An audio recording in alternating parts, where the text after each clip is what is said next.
मैं lecture deliver करने जा रहा हूँ। वो टॉपिक है how to write thesis dissertation. Because you are all student of PhD and you are pursuing your PhD, and after data collection and statistical work, you have to go for thesis writing and thesis presentation. सबसे पहले I would like to discuss upon the fact that how to choose the research problem. Though you have already chosen your research problem, research topic, but even then, now you can see that whether your research topic is correct or incorrect, what what type of changes you want to bring in your topic. You can see it in the light of my deliberation, in the light of my lecture. Usually, we have to choose the topics which are very much relevant to the contemporary issues, contemporary problems, because it is usually said that the research work without relevant to the problems, without addressing to the problem of the issues of the contemporary world is useless.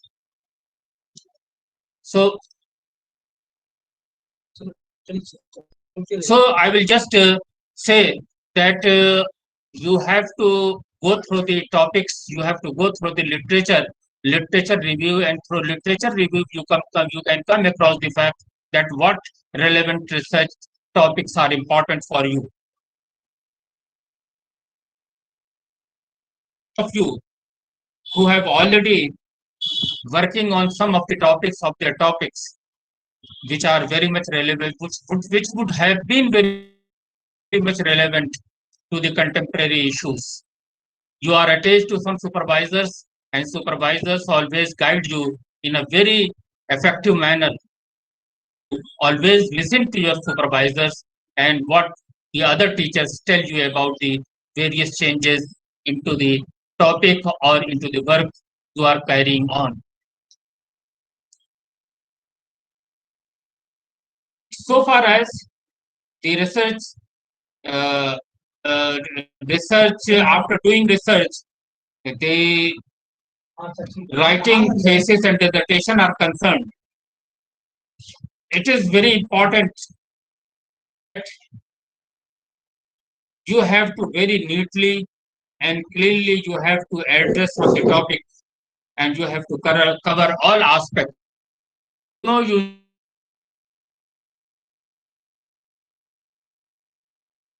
education, we have some plan of writing dissertation or thesis. Usually we talk about the introduction.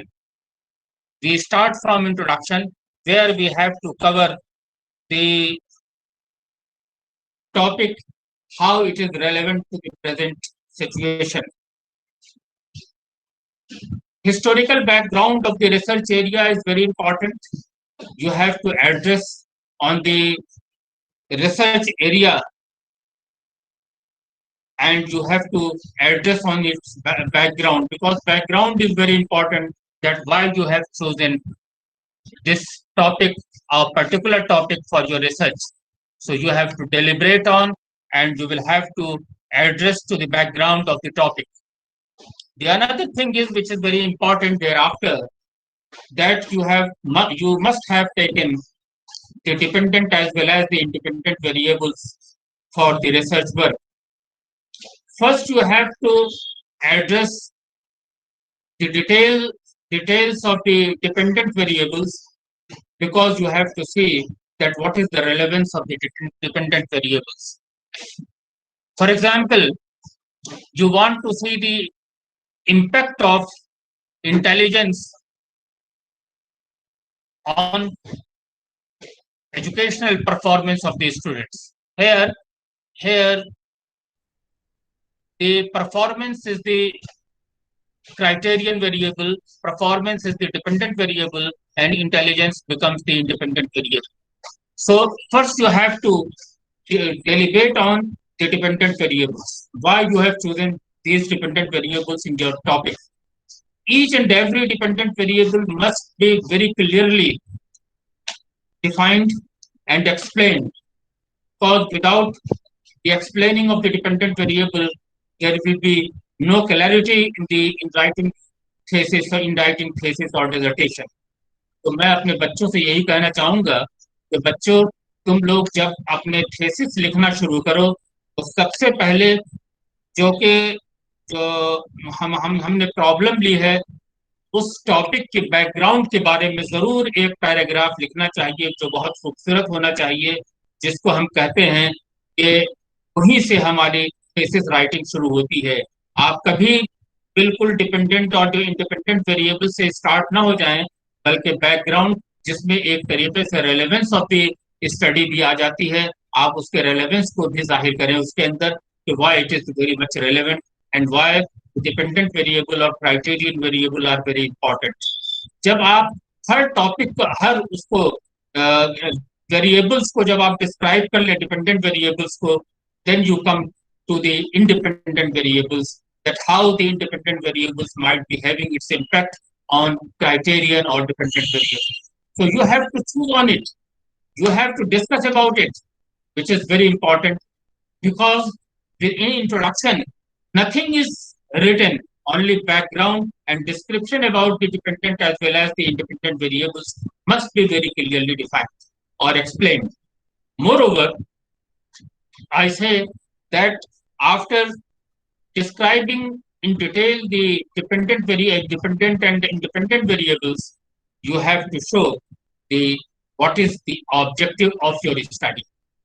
You know that I have gone through the various theses.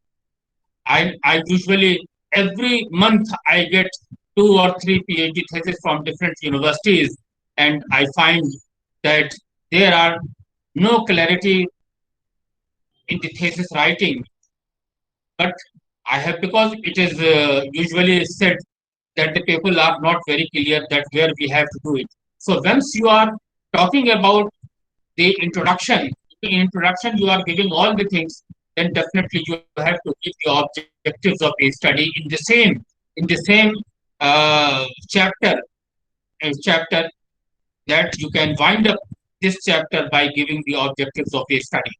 आप अपने chapter को, introduction के chapter को wind up कर सकते हैं, लेकिन उस वक्त वाइंड अप करें जब आप ऑब्जेक्टिव ऑफ द स्टडी के ऊपर पूरी तफसील के साथ लिख दें कि what is the objective of your study. देखिए, आपकी जो ऑब्जेक्टिव ऑफ द स्टडी होगी वो आपके direction of the research, it will just highlight the direction of the thesis, that how you have already done your thesis. So objective is very important. What was the objective of the thesis? उसके बाद मैं ये बात कहूंगा कि आप देखिए, दूसरा जो चैप्टर हमारा है वो बहुत इंपॉर्टेंट है, और वो इंपॉर्टेंट है लिटरेचर रिव्यू का। आप लिटरेचर कलेक्ट करते हैं। देखिए, जब आप टॉपिक बनाते हैं तो टॉपिक बनाने से पहले आप लिटरेचर को खंगाल डालते हैं। You go into the depth of the literature review, and thereafter you come across the fact that which of the topic is more important. देखिए, हमेशा टॉपिक के सेलेक्ट करने में हम इस चीज का जरूर ख्याल करते हैं कि जो भी पिछली रिसर्चेस हुई हैं उनके अंदर क्या ऐसी चीज है जिसको लोगों ने एड्रेस नहीं किया है, क्या गैप्स रह गए हैं। गैप्स को हम फिल करने के लिए अपनी अपनी रिसर्च स्टडी करते हैं। वरना अगर आप कोई चीज नई चीज नहीं दे सकते तो रिसर्च वो बेकार है।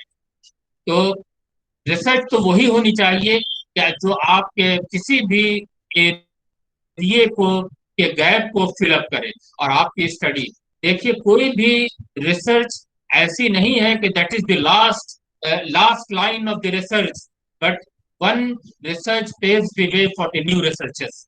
हर चीज के अंदर कमी रह जाती है, और कमी रहना भी लाजमी है, जरूरी है। और जब वो कमियां रह जाती हैं तो उन कमियों को आने वाली जनरेशन, आने वाले स्टूडेंट्स उन कमियों को दूर करने की कोशिश करते हैं। वो उनके लिए बहुत बड़ा गैप होता है। हम कुछ ना कुछ कमियां जरूर छोड़ जाएंगे, लेकिन हमारी पूरी कोशिश ये होनी चाहिए कि हम उन तमाम गैप्स को जो वहां पर मौजूद हैं उनको फिर अपनी रिसर्च के जरिए फिलअप करने की कोशिश करें। लेकिन ये तो हम साइकोलॉजी के लोग जानते हैं कि हमारी कॉग्निटिव लिमिटेशंस हैं। उस कॉग्निटिव लिमिटेशंस में हम अब तमाम चीजों को कवर नहीं कर सकते।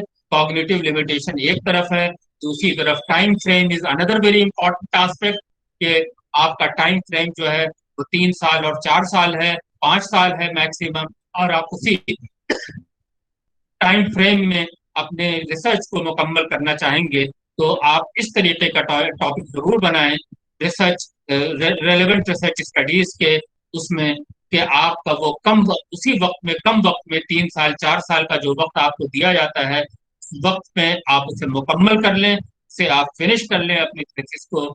और किसी भी तरीके से और हम हमारी एक्सेसिबिलिटी, देखिए बात दफा ऐसा भी होता है कि हम रिसर्च टॉपिक तो ले लेते हैं, लेकिन वो टॉपिक इतना डिफिकल्ट होता है। डिफिकल्ट इन मानों में होता है कि उसके लिए हमारे पास वो आस्पेक्ट, वो वसाइल म- मौजूद नहीं होते जिसकी वजह से हम कर सकते हैं। देखिए बाद दफा लोग इस तरीके का टॉपिक ले लेते हैं जो जिसके लिए हम देख करके ये कह सकते हैं कि स्टूडेंट ने ये ये ये सर्वे किया है या नहीं किया है, उसके टॉपिक से अंदाजा हो जाता है, और उसको आसानी से अंदाजा लगाया जा सकता है। Perhaps I would like to say that survey of literature is very important, and you have to go into into the problem of the relevant studies. Are very important, and that provide the way that which are the gaps have already been left, and you will have to fulfill the gap of those problems. So this is very important, and you have to see that. Then thereafter we come to the very important aspect of research, that is research methodology. देखिए research methodology बहुत आसान नहीं है, बल्कि research methodology के अंदर हमें बहुत मेहनत करनी पड़ती है। रिसर्च मेथोडोलॉजी के अंदर वो तमाम चीजें आ जाती हैं कि हम कैसे रिसर्च जब हम करें हैं तो हम टॉपिक के को सामने देखते हुए हमारे सैंपल और पार्टिसिपेंट्स का हम चॉइस उसकी इनकी चॉइस करते हैं कि किनके ऊपर हमें ये स्टडी करनी है। बाद दफा स्टूडेंट्स की स्टडी होती है, बाद दफा एम्प्लॉयज की स्टडी होती है, बाद दफा कुछ और लोगों की स्टडी होती है। हमारे पास नए नए टॉपिक्स मौजूद हैं इस वक्त। कोरोना के इफेक्ट की भी स्टडी हम कर सकते हैं, किस तरीके से हमें स्टडी करनी है, दैट इज वेरी इंपॉर्टेंट। तो ये सब चीजें जो है बहुत sample according to the in the light of the research topic we have to choose the design of the study, the participants of the studies, that is very important. How much participants usually taken. देखिए वैसे तो कहते ये है कि 10% of the sample is necessary, but sometimes the population is very large, but usually we keeping in view the limitations of our time frame or cognitive limitations, we choose 400, 300, 400, 500 participants, size of participants, and on which we have to collect data, and thereafter we are able to generalize findings on the entire population. So this is very important. Choice of the population is very important. That how you have to make the choice of the students. अब हम ये कहते हैं कि sample जो हम collect करते हैं वो किस मेथड से कलेक्ट करते हैं, वो हमें उसका भी सिलेक्शन बहुत इंपॉर्टेंट है। What method we have to use for the choice of the participants or choice of the sample group. The another thing which is very important is that the tools of measuring the various variables. देखिए tools का selection, that is very important. Psychological tools are very important because if the tools are not highly standardized, then whatever the results you are obtaining, it will go useless and it will not provide any solution of the problem. So choice of the tool is very important. Sometimes I say that you do not have the fear that what type of tool you have to use. Some of the time you can develop the tool for measuring a particular dependent or independent variable. That is very important. You can have the uh, supervisors, teachers, and some senior students who are well versed so far as the development of the tool is concerned. You can develop the tool with the help of those supervisors, which is not very difficult. Choice of the tool, development of any tool, then you have to identify the various dimensions of the problem of the variable. For example, I say that you have to develop the tool for measuring the quality of life. Quality of life, if you are measuring quality of life, first you have to identify the various dimensions that determine quality of life of the person or individual. So if you have very and dimensions you can obtain through the survey of literature or literature review. You go through the literature, you go through the various scales which have already been developed to measure quality of life. You have to go through that, and you should not be fear of the things that you are wrongly developed or correctly developed a tool for measuring the some of the phenomenon in psychology, because every person is not perfect. Those who have already developed some of the tools, that may be wrong in your view. So whatever the wrong they have committed, you have to remove those uh, wrong, and the correct dimensions be involved, and properly the questions should be properly framed, items should be properly framed. Keep one thing in mind, that today in this modern age, the people have very limited time. They cannot provide give you a lot of time. So they are in hurry. So the measurement, the scale should be very short. Because I say that I remember one thing, that Hauppauge, who developed the scale on job satisfaction, who was of the opinion that the person who says that I am very much satisfied with my job uh, reveals to the fact that the person is satisfied with his job. It means that only one item is very important. It was the old days when we have to, from the different way, we have to keep the items to counter the statement of the individual. Now the people are very open. There is no need to counter the individual. They can openly say about anything, provided that they have been given confidence that whatever the data you are collecting, that will only be used for research purposes. This is very important. That you have to make the people aware. You have to make the people uh, think that the nothing will be wrong. Nothing can be wrongly undertaken, but the properly whatever the informations have been sought from the participants, that all will be taken very confidential. So by this way, we can go into depth of the problem. We can see. So the tools development, if there are tools are available which are valid, and in your view, in your point of view, these are highly standardized, then you can adopt those tools which are very important. But I will suggest you that there is a time bias, that the tools have been developed 20 years back, which cannot be practically possible to implement today. So you have to modify it some way or the other way. So, or in earlier days, the number of items in the tools are almost 100 items are there, 80 items are there, 140 items are there. But nowadays, only if we are just keeping 12, 15, 20 items, 80 items, depending upon the situation or dimensions, we can keep the items very short.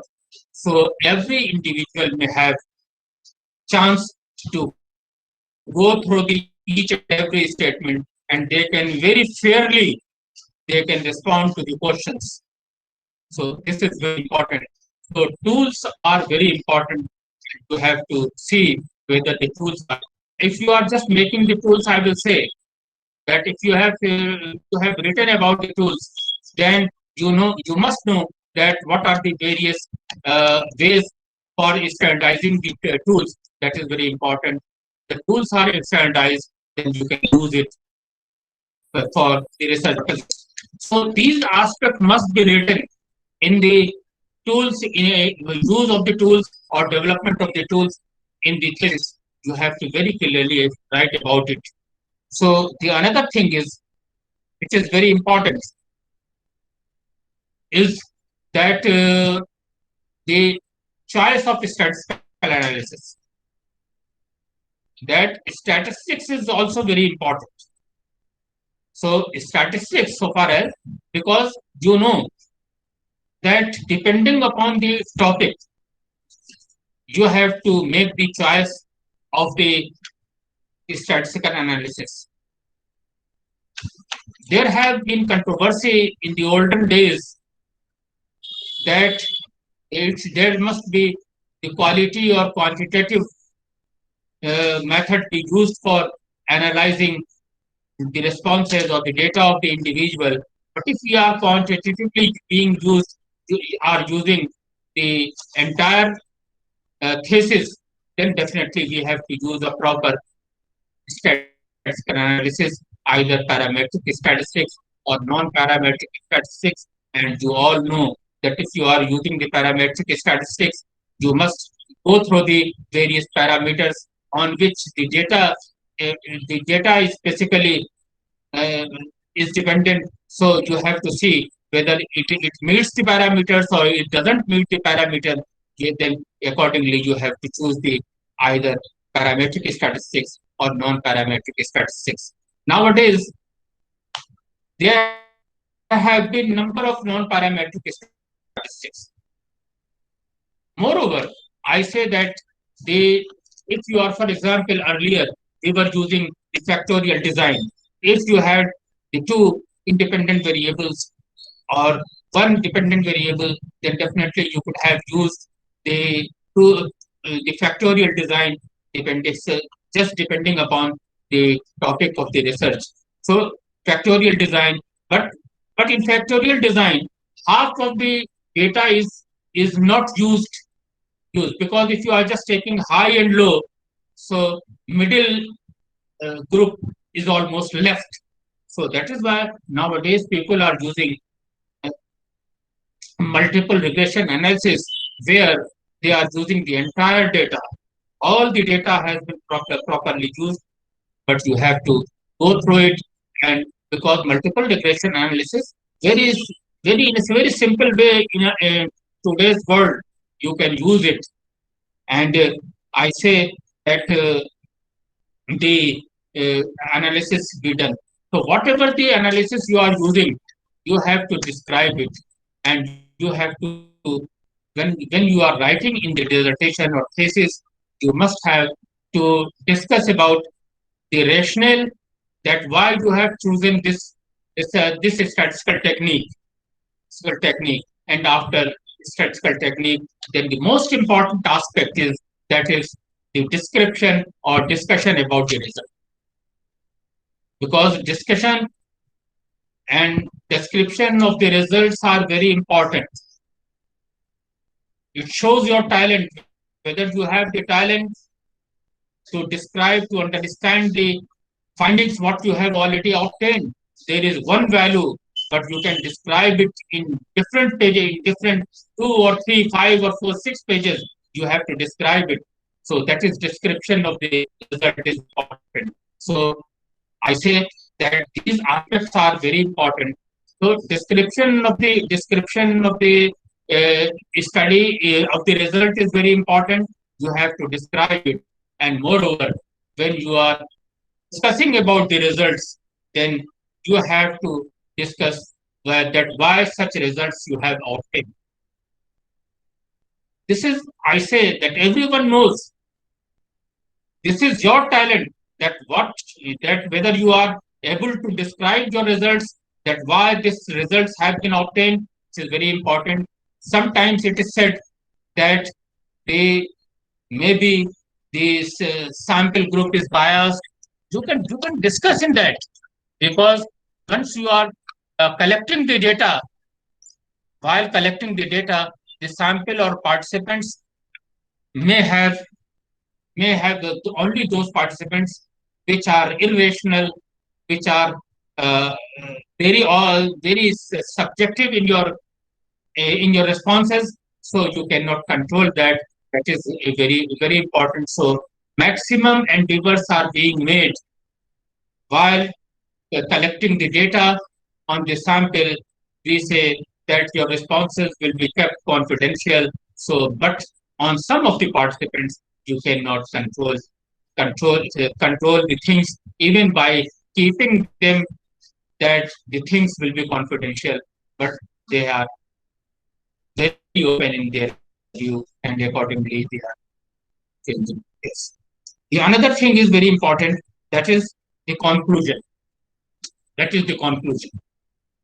Conclusion, the way only usually what we do is the only significant predictors in if we are using the SMRA, simple multiple regression analysis, then we can say that only significant values are being interpreted, or insignificant values are not interpreted. Only significant are highlighted in conclusion, that these are the predictors which influence significantly the criterion variable. So these are given in the conclusions. I will, since we have already finished it, but I will say that other things are very important. I have left one thing in research methodology.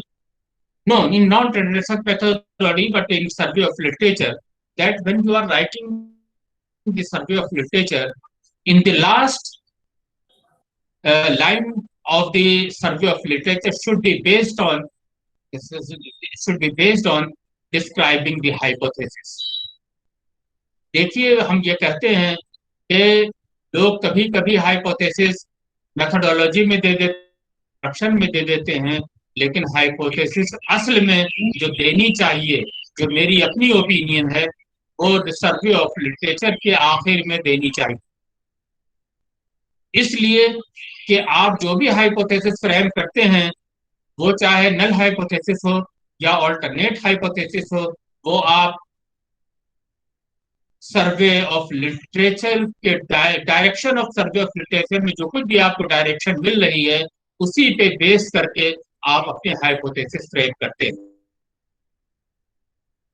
रखिए और अपनी you must keep in mind that when you are making a single hypothesis, then it should be SIS, HY.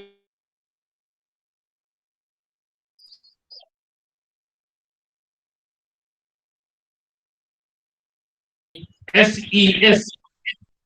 So SES.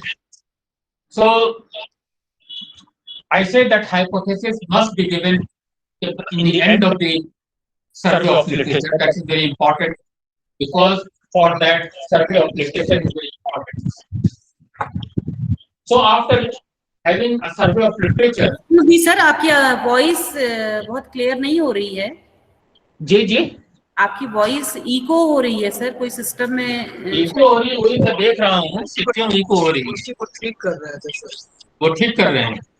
Ji sir जी, अब ठीक हो रही है? जी sir जी, अब ठीक है सर। अब सर विजन भी बहुत अच्छा हो रहा है, नहीं तो अभी तो ब्लर हो रही थी, अब सर फिर ब्लर हो गई आपकी फोटो। हाँ, देख रहे हैं। जी जी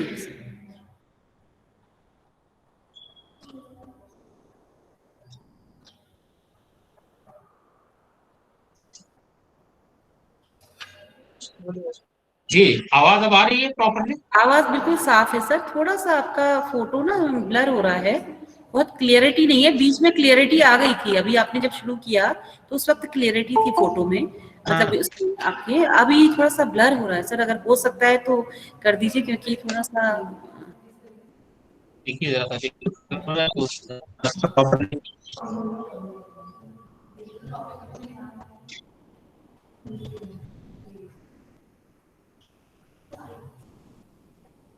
नेटवर्क इशू हो रहा है ना, नेटवर्क। देखिए पोजीशन हम सर फिर से इको होने लगी है आवाज।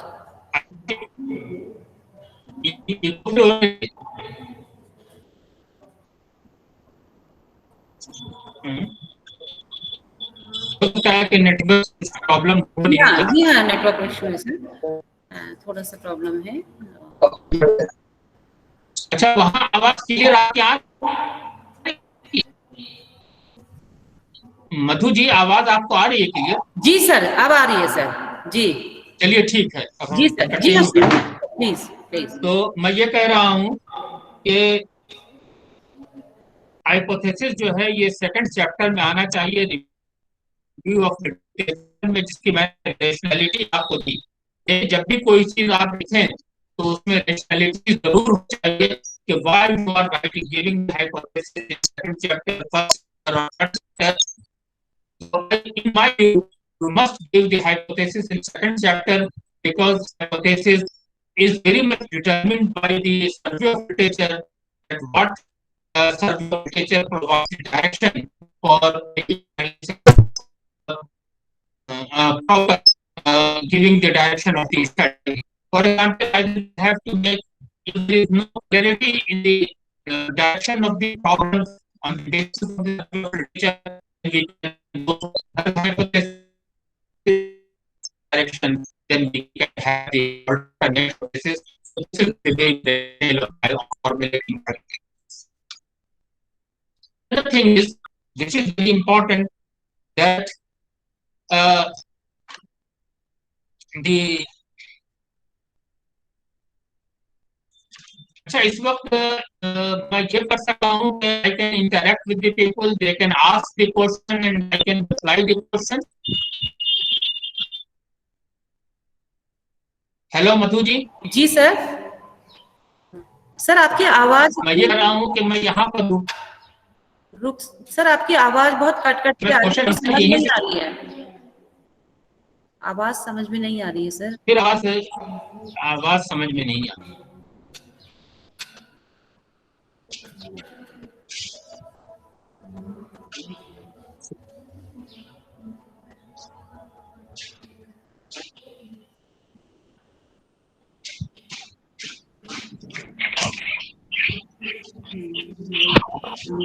जी, अब आवाज आ रही है? जी सर, इस वक्त साफ आवाज हुई? हाँ सर, अब आवाज साफ है सर। जी सर, अब मैं मोबाइल से बात कर रहा हूँ। जी सर, जी हाँ, जी जी। अगर साफ आवाज है, इको नहीं है, तो मैं अब यहीं से शुरू करता हूँ। मैं ये कह रहा था, इस वक्त कुछ क्वेश्चन आंसर के लिए थोड़ा सा वक्त दूं बच्चों को, अगर वो सवाल करना चाहें तो ठीक है सर, इस स्टेज पे बच्चों से पूछ लेते हैं, आखिर में उसी लिहाज कंटिन्यू करूंगा। पार्टिसिपेंट्स यदि कोई भी क्वेश्चन इस स्टेज तक introduction and review of literature तक अगर कुछ आपको कोई क्वेरी है तो आप लोग अपना क्वेश्चन कर सकते हैं। जी जी जी जी, बिल्कुल सही।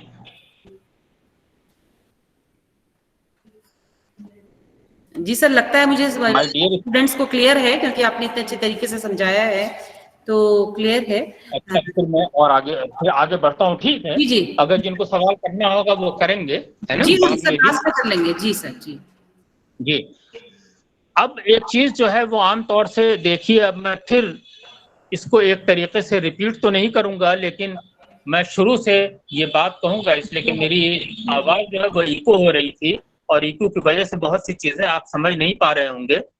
और मैं तो चाहूंगा कि कभी जो हमारे इस वक्त पार्टिसिपेंट्स हैं उनसे कभी हमारी मुलाकात हो, कभी आया तो मुलाकात भी होगी सबसे। और जिनको कोई भी प्रॉब्लम होगी, वैसे तो आपके teachers they are very competent enough, you can discuss with them, you can resolve your problems while writing the thesis, because writing of the thesis is very important. One thing keep in mind, that you always write yourself. Don't try to copy from anywhere. Some people ये चाहते हैं कि इधर उधर से चीजों को ले लेते हैं। आप लीजिए जरूर, लेकिन you right in your own words. मेरे बच्चों, ये बहुत इंपॉर्टेंट है, ये तुम्हारी फॉर्मेटिव स्टेज है। अगर आप इस वक्त मेहनत नहीं करेंगे तो मैं नहीं समझता कि आप आगे चल के भी अपने बच्चों को गाइड कर पाएंगे। आप इस वक्त अपने टीचर से सीखें और खुद मेहनत करें। देखिए, मेहनत तो आप ही को करनी है, टीचर तो सिर्फ आपको गाइड करेगा, आपका सुपरवाइजर आपको गाइड करेगा। जहां पर भी आपको कोई प्रॉब्लम हो आप अपने टीचर से पूछें। और इस वक्त मैं भी ऑनलाइन हूं और मेरा भी नंबर आपको मिल जाएगा, आप मुझसे भी चीजें डिस्कस कर सकते हैं। और जब आप डिस्कस कर लेंगे तो आप हमेशा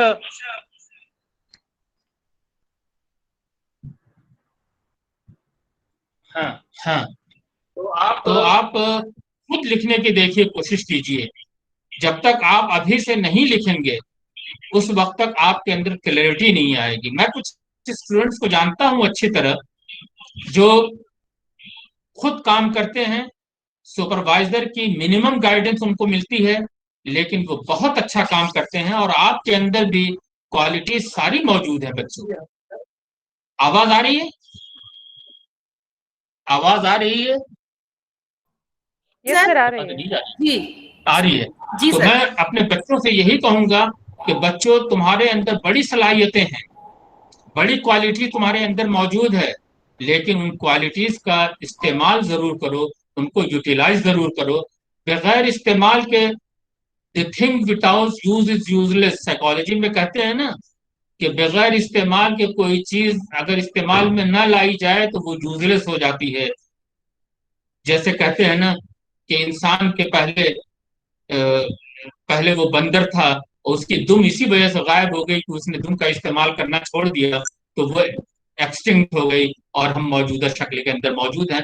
तो मेरे कहने का मकसद ये कि एग्जाम्पल बहुत रेलेवेंट भी हो सकता है, लेकिन मैं ये कहूंगा कि आप अपने टैलेंट को यूटिलाइज करें। जब आप अपने टैलेंट को यूटिलाइज करेंगे तो आप लिखना शुरू कीजिए। देखिए, जब आप इंट्रोडक्शन लिखेंगे, आप जब कॉन्सेप्ट के बारे में बहुत सी चीजें लिखना शुरू करेंगे, तो आपको खुद भी बीच बीच में कुछ ऐसे सेंटेंसेस आपके जहन में आएंगे जो आप समझेंगे कि अगर मैं इसको लिख दूं तो बिल्कुल ये बिल्कुल एक नॉवेल चीज होगी, बिल्कुल नई चीज होगी। तो क्या आप ऐसा नहीं कर सकते? आप कर सकते हैं। You are the father of the child. आप अभी बच्चे हैं, लेकिन आइंदा आप ही को ये जगह लेनी है। लोग आएंगे, टीचिंग में रिटायर हो जाएंगे, लोग रिसर्च करेंगे, चले जाएंगे, रिटायर हो जाएंगे, लेकिन जो आने वाली जनरेशन है उसी को जगह लेनी है। जब आप टैलेंटेड होंगे तभी तो वो आप जगह अच्छी तरह ले पाएंगे, नहीं तो फिर हमें भी शर्मिंदा होना पड़ेगा। हमसे जब कोई स्टूडेंट कुछ पूछेगा तो अगर हम उसको सही तरीके से सेटिस्फाई नहीं कर सकते तो हमारे लिए ये बहुत मुश्किल काम होगा और हमें शर्मिंदगी होगी। तो मैं ये कहूंगा कि आप अभी से ये लिखना शुरू कीजिए। मुझे तो अच्छी तरह याद है कि जब मैं पीएचडी कर रहा था तो मेरे उस्ताद यूनिवर्सिटी छोड़ करके बाहर के मुल्क चले गए, और वहां से मैं फिर जब वो सिर्फ मुझे लिखते थे कि तुम अंसारी अपना काम करो। जब मैंने उनको एक चैप्टर लिख के भेजा तो उन्होंने मुझे बड़ी शाबाशी दी और कहा कि तुमने बहुत अच्छा लिखा है। देखिए, इनकरेजमेंट, हो सकता है कि मैंने बहुत अच्छा न लिखा हो, लेकिन वो मुझे इनकरेज करते रहे, और इनकरेज करने का नतीजा ये हुआ कि आखिर में मैंने पूरी थेसिस अकेले लिखी। जबकि ये आप भी कर सकते हैं, और आप हमसे अच्छे हैं। और जब आप हमसे अच्छे हैं तो यकीनन आप बहुत कुछ कर सकते हैं, लेकिन बशर्ते कि आप आज ही से बैठ जाएं और अपनी एक एक चीज लिखना शुरू करें। आपके पास थेसिस भी मौजूद है पुराने लोगों की, उन थेसिस को भी देखें, लेकिन उसकी कभी कॉपी ना करें, बल्कि उस फॉर्मेट को आप देखें, और कहीं आपको फॉर्मेट गलत नजर आए तो आप उस गलत फॉर्मेट को भी सही करने की कोशिश करें। तो मेरे बच्चों, ये है, ये जब आप लिखना शुरू करेंगे तो आपको खुद ही अंदाजा होगा, आपको खुद ही अंदाजा होगा कि आप कहाँ गलती कर रहे हैं और कहाँ बहुत अच्छा काम आपने किया है।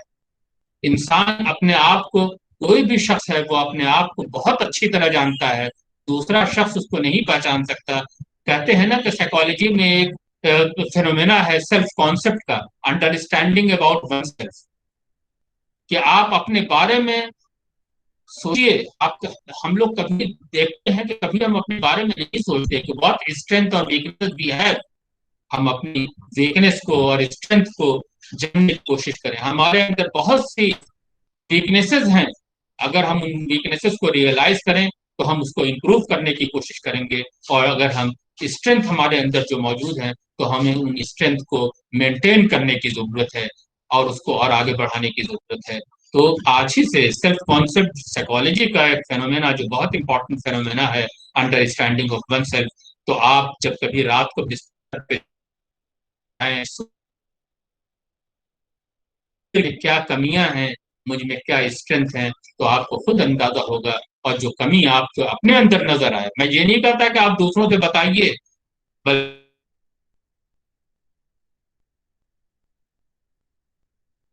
करने की कोशिश कीजिए।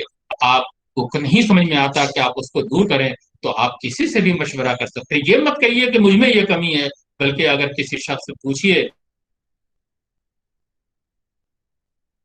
कि कमी मौजूद है तो कैसे हम इसको इम्प्रूव कर सकते हैं, लोग आपको राय देंगे और आपको बताएंगे कि आप कैसे उन कमियों को दूर कर सकते हैं। तो ऐसे नहीं होते कि आपने आज लिखना शुरू किया और कल आपने खत्म कर दिया रात भर लिख करके, बल्कि इसमें टाइम देना पड़ेगा आपको। वक्त, मैं तो कहता हूं कि रोज 2 और 3 पेजेस ही लिखिए। 100 दिन में आप 300 पेजेस लिख देंगे। यूजुअली होती नहीं है, आप 150-200 पेजेस लिखेंगे। तो आप ये देखिए कि अगर आप खूब सोच समझ के चीजों को लिखें, जब आप काम खुद करेंगे तो आपके अंदर क्लैरिटी पैदा होगी। लेकिन इन सब चीजों को जरूर ध्यान में रखें कि हमें इंट्रोडक्शन में क्या क्या चीजें देनी है।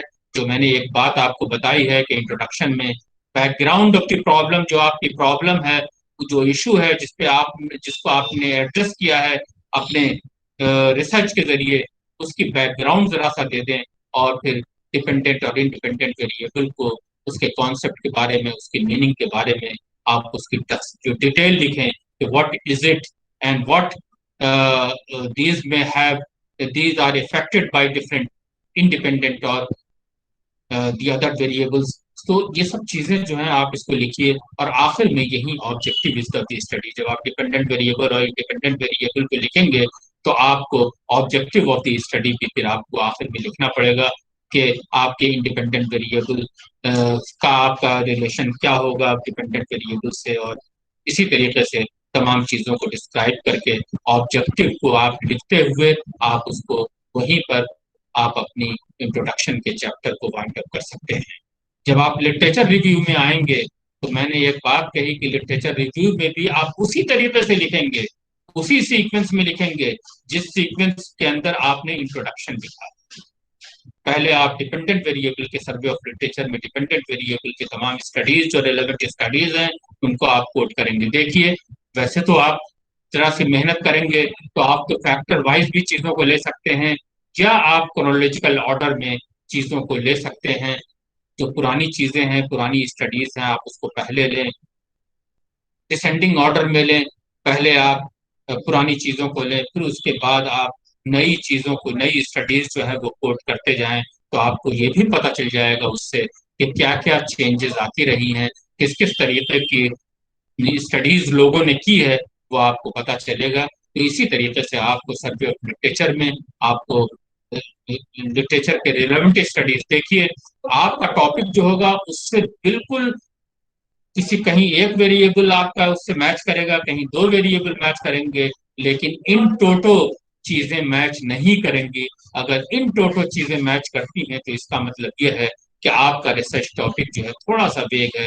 हालांकि हम ये भी कहते हैं कि अगर एक सैंपल पे हमने काम किया, उसी टॉपिक पे दूसरे सैंपल के लेकर के काम किया जाए तो भी बात बनती है, यकीनन बात बनेगी।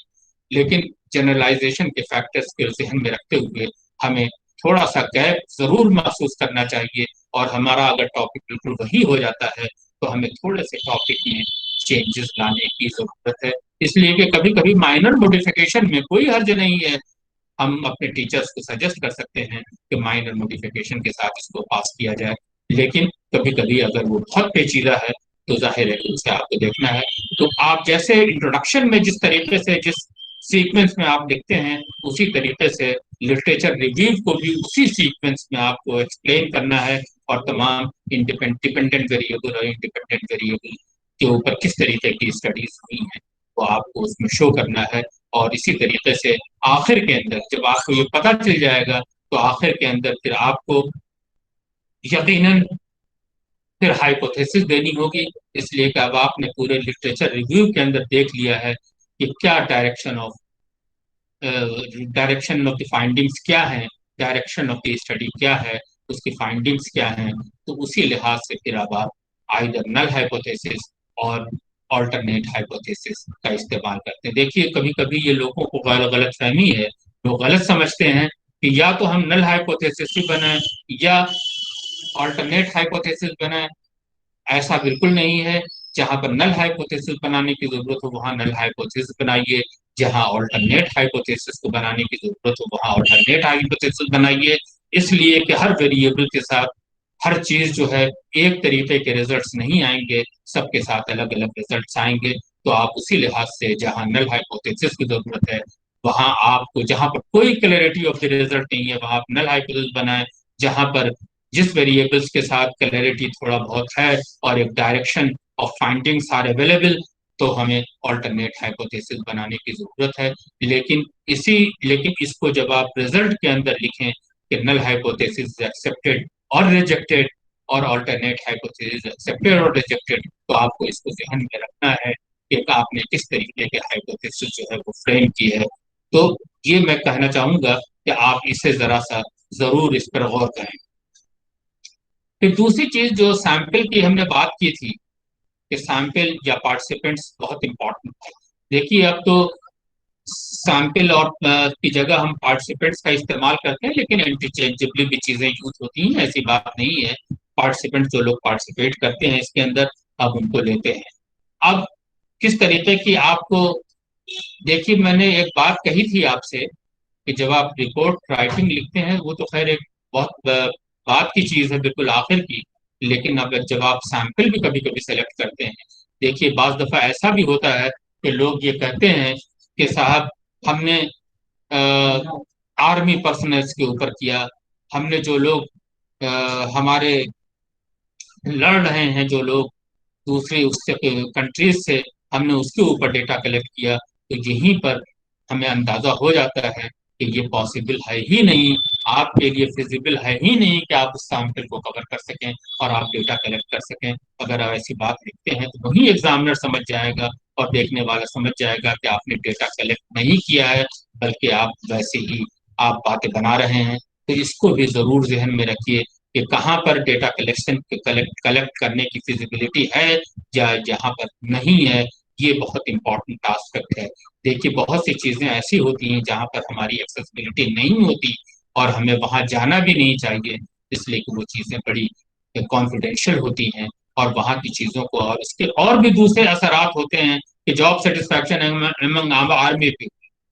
अगर आप ये इस तरीके की स्टडीज कर लें और आप ये देख लें कि साहब उनके अंदर जॉब सेटिस्फैक्शन बहुत, तो ये this is not feasible, this is not allowed. इसलिए कि वहां पर भी कंफ्रंटेशन और दूसरी चीजें भी, सियासत कहते हैं ना कि वो पैदा हो जाती है, पॉलिटिक्स पैदा हो सकती है। लोग उसके लिए फिर लड़ेंगे कि हमारी एडजस्टमेंट बेहतर हो, हमारा लेवल ऑफ सेटिस्फैक्शन हाई हो। तो हमें बहुत सी चीजों का इसका ख्याल रखना चाहिए कि किस तरीके के सैंपल हम लें, कहाँ पर हमें करना चाहिए।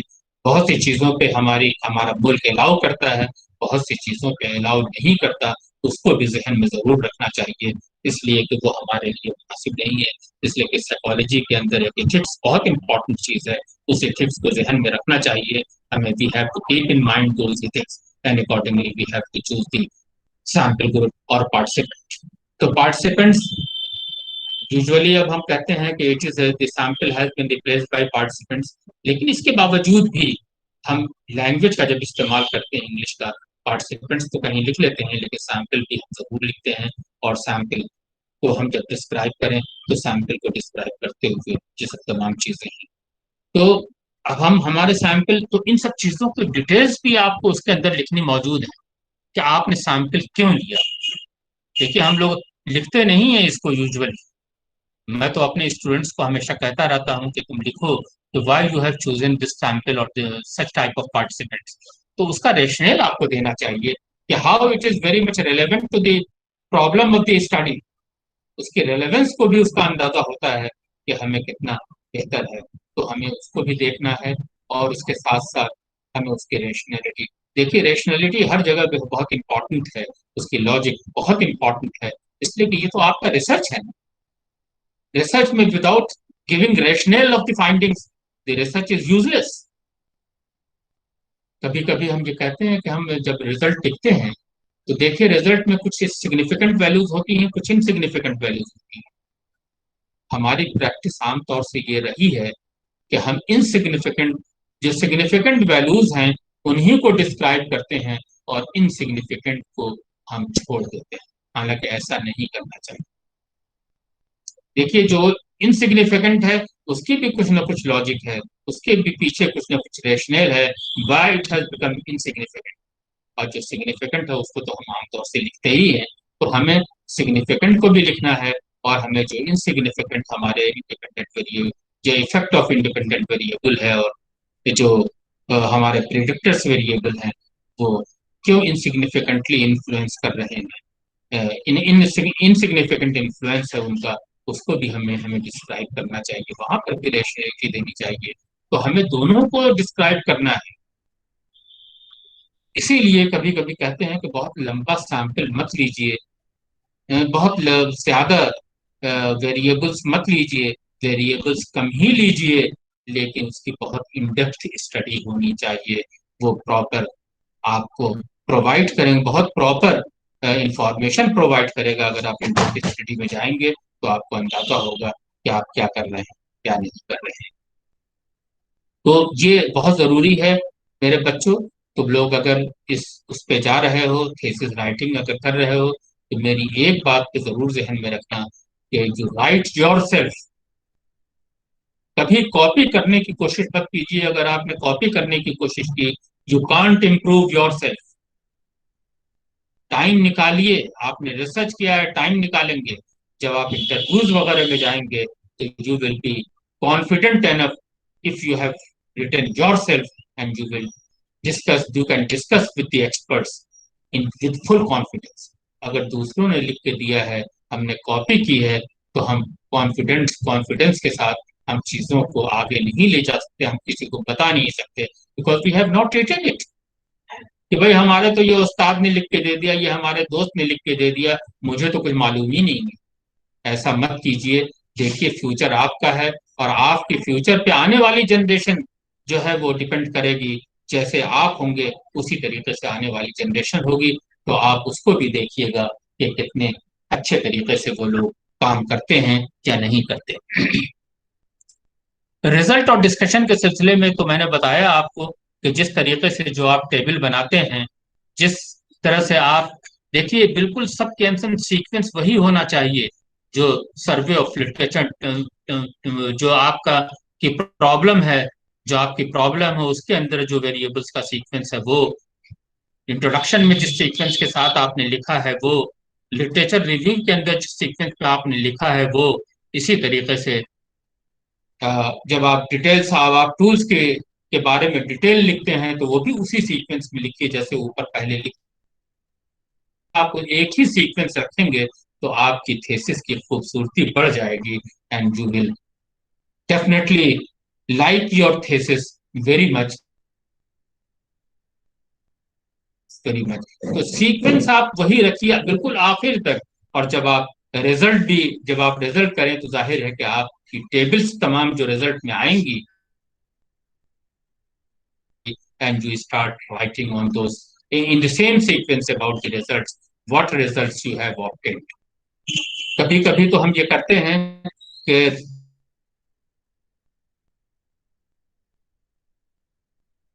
अलग से भी रखते हैं, लेकिन अलग से रखने में थोड़ी सी एक प्रॉब्लम ये है कि वो डिस्कनेक्ट हो जाता है। जब आप रिजल्ट और डिस्कशन एक ही चैप्टर में रखेंगे तो आपको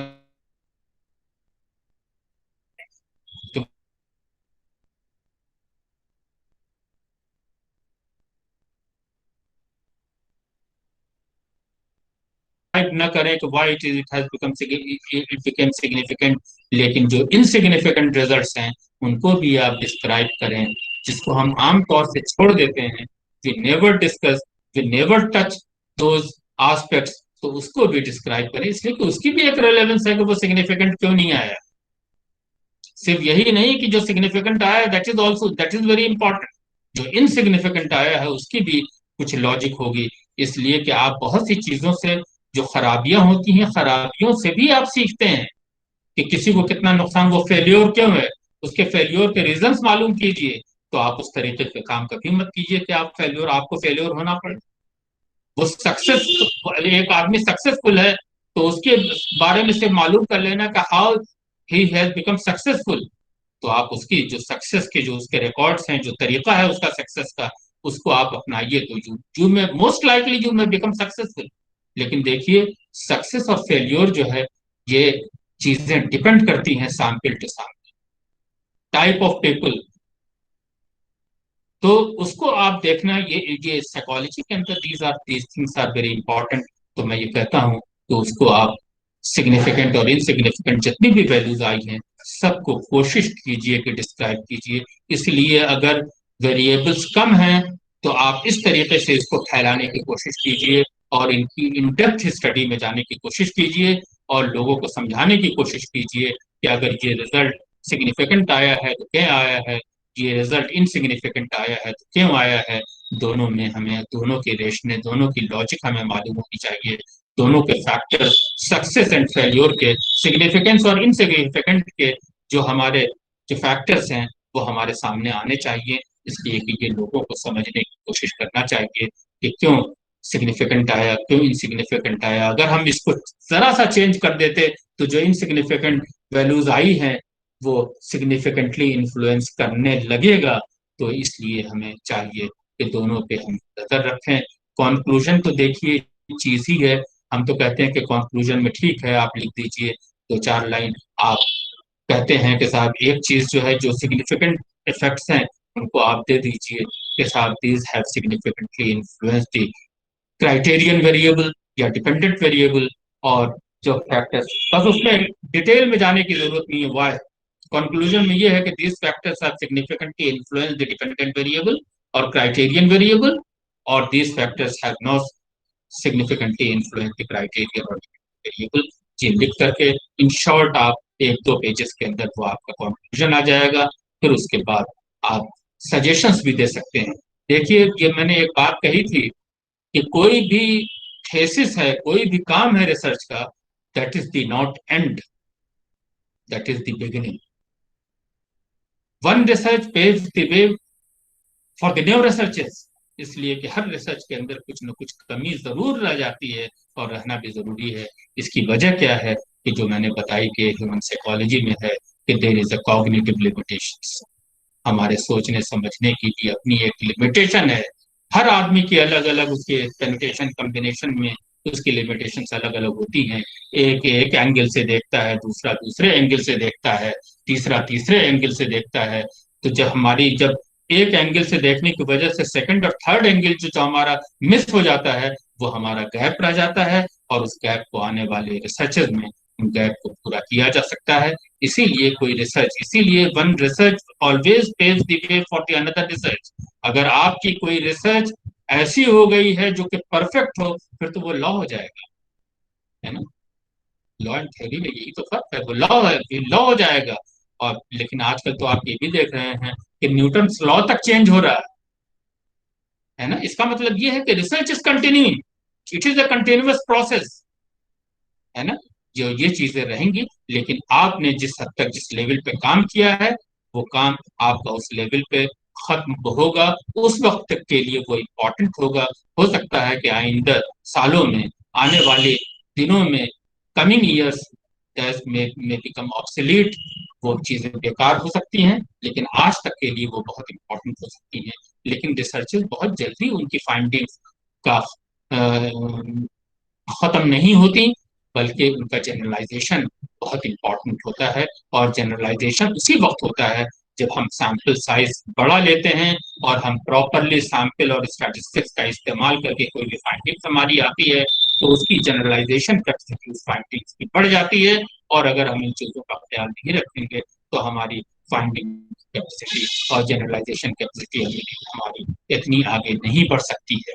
तो मैं समझता हूँ कि ये मेरी बातें आप ध्यान में रखेंगे। और तीसरी जो देखिए आखिर में रेफरेंसेस, देखिए रेफरेंसेस बहुत इंपॉर्टेंट एस्पेक्ट है।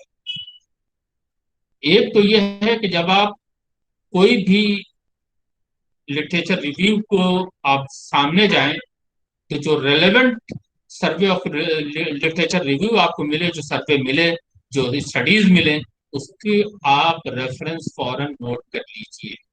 अगर आप उसी वक्त नोट नहीं करेंगे तो ये मुमकिन है, इंसान बहुत जल्दी चीजों को भूल जाता है। आप उस वक्त तो ध्यान में रहेगा कि ये मुझे याद रहती हैं, लेकिन if you will just go through it after 1 year or 2 years, then it will be difficult for you to search it out.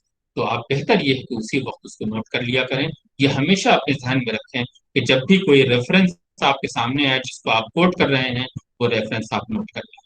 और इसी तरीके से जब आप नोट कर लेंगे तो आप देखेंगे कि जितनी भी चीजें आप लिटरेचर रिव्यू के अंदर या कहीं पर भी आपने कोट की है, उसकी प्रॉपर आपके पास वो रेफरेंसेस मौजूद। अब ये है कि देखिए रेफरेंसेस कभी मिस मत कीजिए। बाज दफा एग्जामिनर्स बहुत इस मामले में बहुत जोर देते हैं कि जितनी चीजें आपने कोट की हैं सारे सारे रेफरेंसेस मौजूद, वो सिर्फ रेफरेंस देखते हैं। और जाहिर है कि that is very important. Reference से पता चलता है कि आपने उस चीज को सिर्फ देखा है या आपने कुछ किया है। इसलिए कि बाज दफा एक ही आर्टिकल के अंदर 10 रेफरेंसेस मिल जाएंगे, उसका एक अपना आर्टिकल होगा, उसका रेफरेंस होगा, और उसके अंदर जो 10 लोगों को उसने कोट किया वो रेफरेंस मिल जाएगा। आप भी उन रेफरेंसेस को लीजिए और उनसे फायदा उठाइए, ऐसी बात नहीं है। और कोशिश करें कि उसकी ओरिजिनल जो उसका आर्टिकल मौजूद है, जो रिसर्च पेपर मौजूद है, उसके भी ऊपर भी आप नजर डालें और उसको भी देखने की कोशिश करें। तो रेफरेंसेस में ये चीजें बहुत इंपॉर्टेंट हैं। आप एपीए स्टाइल ऑफ रेफरेंसिंग को जरूर देखें, अमेरिकन साइकोलॉजिकल एसोसिएशन। देखिए ये रेफरेंसिंग स्टाइल इतना इंपॉर्टेंट है कि सिर्फ साइकोलॉजी ही नहीं बल्कि साइंस के तमाम लोग एपीए, अमेरिकन साइकोलॉजिकल एसोसिएशन के रेफरेंसिंग पैटर्न को अडॉप्ट करते हैं और वो इसी अंदाज से रेफरेंसिंग करते हैं। बाद दफा आप ये भी देख लेंगे कि वक्तन मौका ब मौका ये चीजें चेंज होती रहती हैं।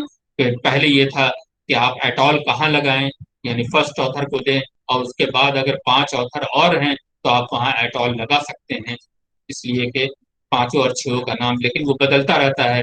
कभी 3 के बाद एटॉल लगता है, कभी 4 ऑथर होते हैं तो उस पर लगता है। अब आजकल शायद 7 ऑथर्स पे एटॉल लगाते हैं, बाकी आपको 6 का नाम देना है, लेकिन 7 8 10 ये आप देख लीजिएगा, इसलिए कि ये फॉर्मेट चेंज होता रहता है।